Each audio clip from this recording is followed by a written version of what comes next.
You borrowed $3,000 because the rent was due in 4 days. You ended up running the operation. Level 1. The borrower. You're 28. Southside Chicago.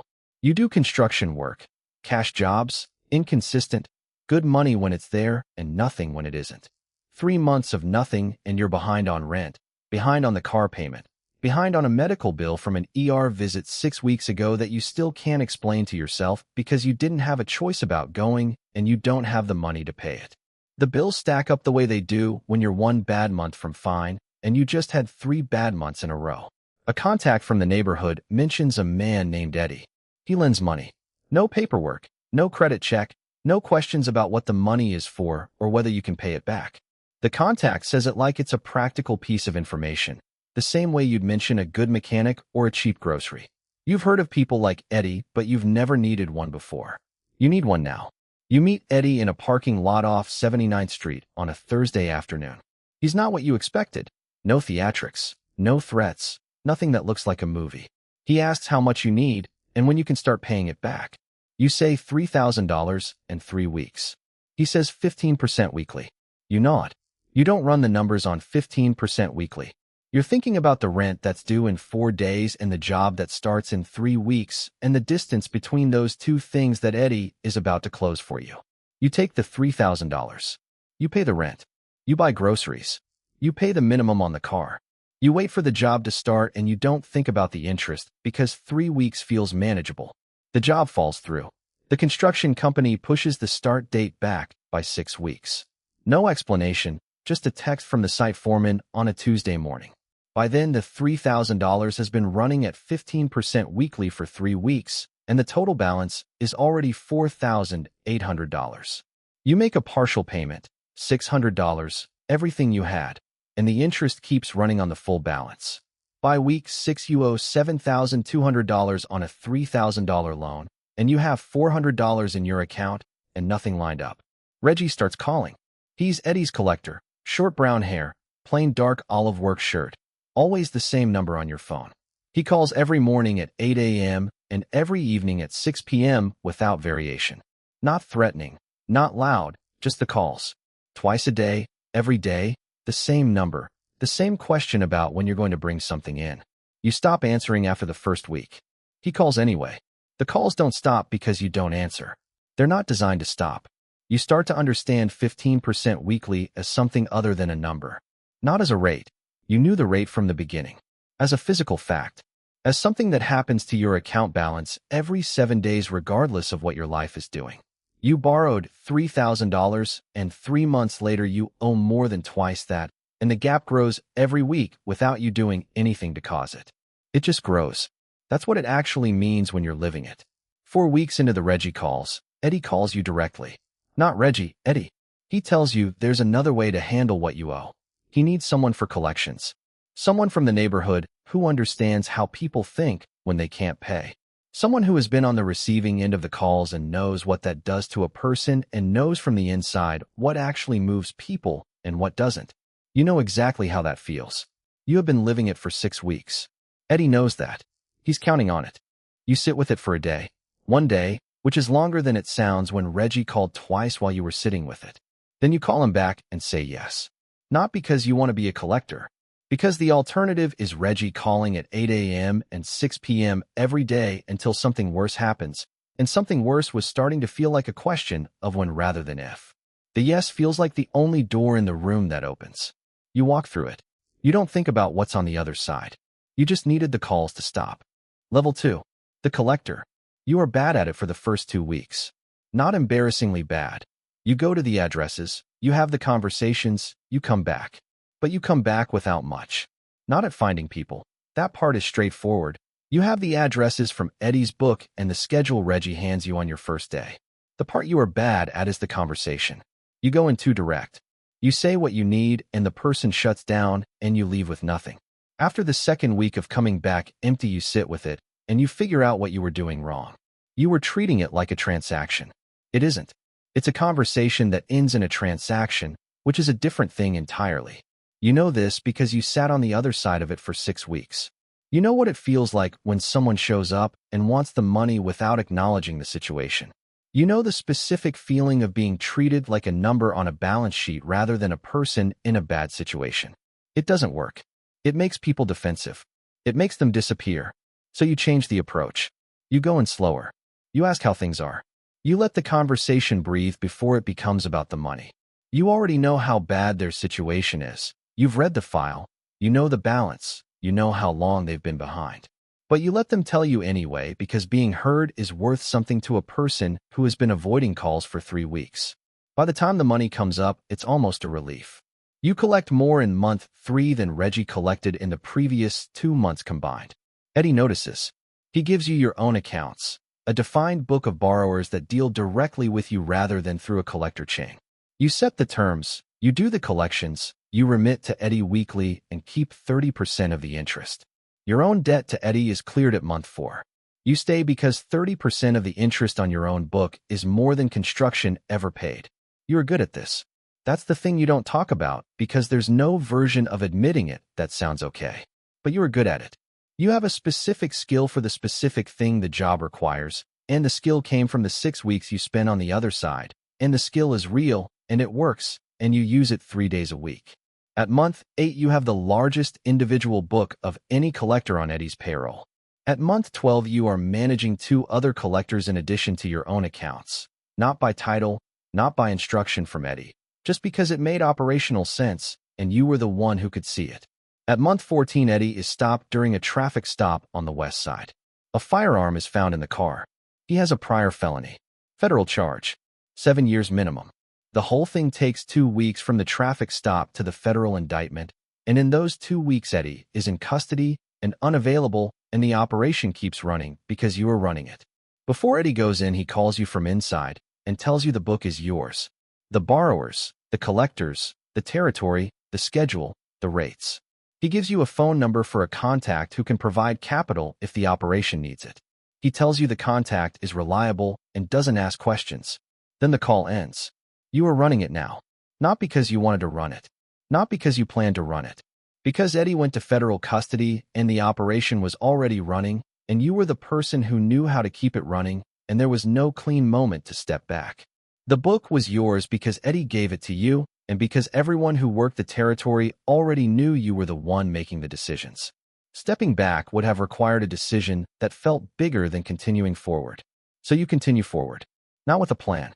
Just with the next week's collections and the next week's remittance to a man who is no longer there to receive it. The 6 weeks of Reggie's calls are not something you go back to very often. You think about the accounts. You think about the collectors. You think about the territory and the schedule and the rates.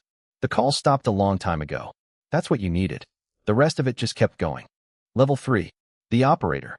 You restructure what Eddie built. Not because Eddie built it badly. He built it well enough for what it was. But Eddie built it for a smaller operation, and you are running a larger one, and a larger operation needs tighter systems. The records get tighter. An encrypted app on a dedicated phone that looks like a notes application to anyone who picks it up. Each collector has a defined territory and a defined book of accounts they're responsible for. You know what everyone is collecting, what everyone is behind on, and what the weekly remittance from each territory should be. The operation is cleaner than it was under Eddie. More organized. Harder to see from the outside. Reggie is one of the collectors now. He works for you. He does exactly what you did in the first 14 months. 3 days a week, for neighborhoods. The same slow approach you figured out in the second week. The calls he used to make to you are not something you revisit. That's not a thread you pull on. You expand into 2 new neighborhoods over 18 months. Not fast. You open each one only when the existing territory is stable enough to carry the additional weight. You're collecting $60,000 to $80,000 a month in interest across the full operation by the end of it. The cash has to go somewhere. 3 businesses on the south side, a car wash, a barbershop, a small grocery. You own partial stakes in all 3. Not enough to explain the full volume of what the operation generates, but enough to make the deposits look reasonable to a bank that isn't looking closely. The businesses are real. They have employees and customers and weekly revenue. The cash you move through them is the reason you have a stake in them, but the businesses themselves work. That's the arrangement. When something gets physical, and occasionally something does, Because that's what happens in a cash lending operation when someone decides not to pay and has no reason to think there are consequences. It happens at a level you don't touch. 3 layers removed from you. You don't ask for the details. You know the details exist. You tell yourself that the distance is the line. As long as you're not in the room, as long as your name isn't attached to the specific moment, you're running a lending business, not a street operation. The line is distance. You keep moving it a little further, and you keep calling it the same line. A man named Gerald borrows $8,000 from one of your collectors in the Southside territory. He's 54. He works at a warehouse. He has a heart condition the collector doesn't know about and wouldn't think to ask about. The interest compounds. Gerald falls behind. The collector does what collectors do. He calls. He calls 14 times in 48 hours. Gerald doesn't answer.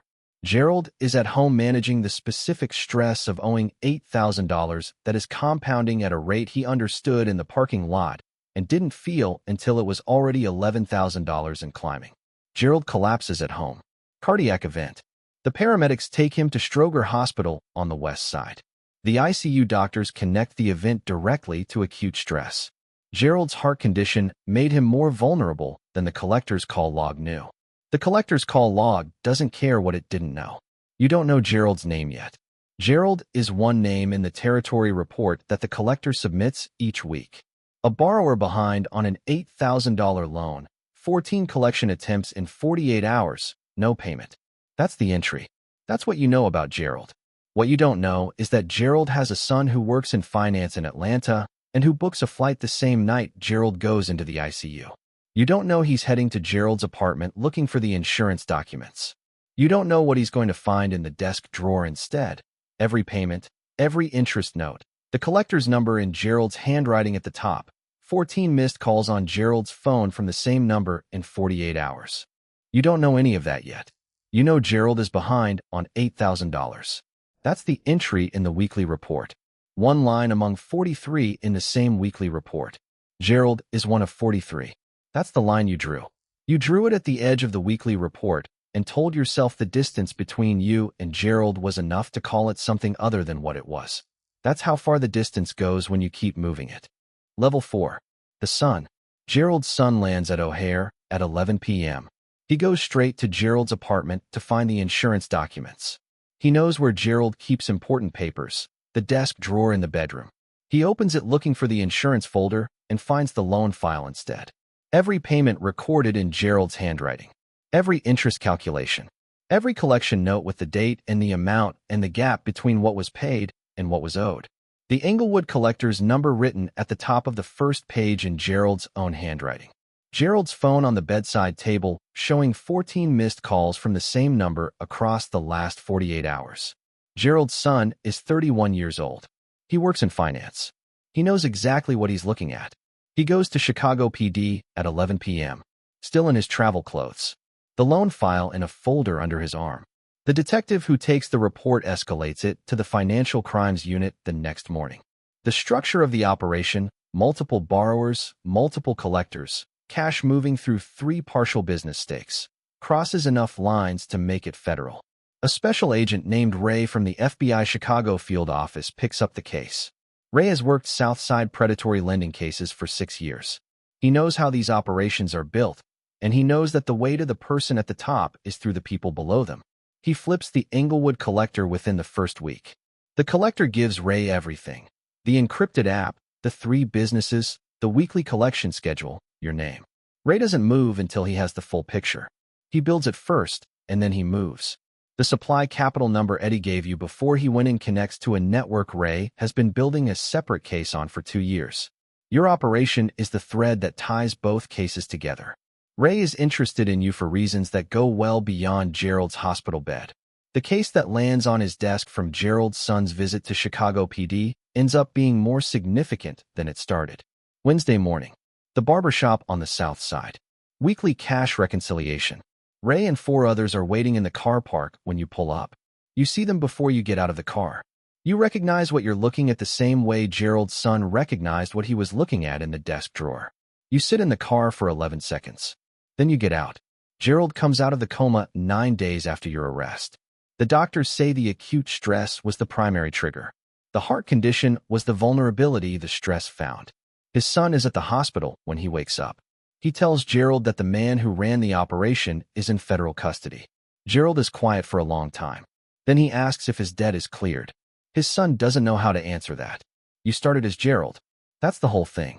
$3,000 because the bills were stacking and the job fell through, and the calls were coming twice a day, and saying yes felt like the only move available. You took the loan, and you couldn't pay it back, and Eddie offered you a way out that wasn't really a way out. It was just a different position in the same operation. And you took it because the calls needed to stop. The calls stopped. And then the operation kept going. And you kept running it. And somewhere in the running of it, you built the thing that put Gerald in the ICU. Not Gerald specifically. You didn't know Gerald's name. Gerald was a single entry in a weekly report that had 42 others like it. That's the distance you drew the line at. That's the line you kept calling the same line while you kept moving it. The thing that made you good at this, the understanding that came from 6 weeks on the other side, was the thing that should have stopped you from building it in the first place. You knew exactly how it felt. You used that knowledge to build a system, and then you kept the system at 3 layers distance so you didn't have to feel it anymore. 11 seconds in the car. Not deciding anything. Just sitting with it the same way you sat with Eddie's offer for 1 day before calling him back. The difference is that day had Reggie calling twice while you sat with it. This is Ray standing outside the barbershop. Then you get out. Hey guys, hope you enjoyed this one. If you did, share it, subscribe, and I'll see you in the next level.